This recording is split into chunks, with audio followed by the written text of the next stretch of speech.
c'est la poussée d'Archimède qui nous sauve.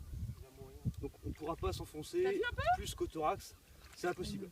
On ne pourra pas être noyé sous les sables mouvants. Donc ce qu'on voit dans les films, c'est strictement impossible en fait. On va rester toujours maximum à la cage thoracique, on va au grand maximum. Parce que là en fait, je sais pas si vous voyez, mais là je bouge pas plus, hein, je suis dans le fond du fond. Il y a toujours en fait une couche de sable au fond. Donc là, on voit que toute l'eau est ressortie. Donc le sable il est déjà beaucoup moins mouvant en fait, si vous voulez, c'est juste du sable qui reste comme ça. C'est pas loin, hein. Donc la technique, ça va être de s'appuyer sur une jambe, si vous voulez, de mettre tout son poids sur une seule jambe et de sortir celle Doucement. sur laquelle on ne s'appuie pas, tout doucement en faisant des petits cercles, de façon à remuer le sable et l'eau et que ça redevienne liquide en fait. Et là, si je le fais tranquille, sans panique, ça ressort tout seul. Et après, il suffit de faire exactement pareil avec l'autre.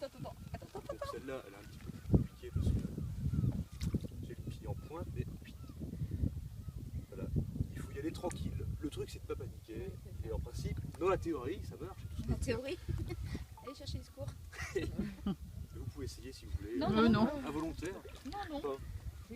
Donc voilà. Donc souvent en fait, on ne meurt pas sous les sables mouvants, on meurt noyé par la marée. Donc ça laisse le temps de penser à plein de choses. Hein. Ça arrive tranquillement. Et quand quelqu'un s'enfonce, en fait, ce qu'il faut éviter de faire, c'est que tout le monde ne pas se précipiter vers la personne qui reste coincée.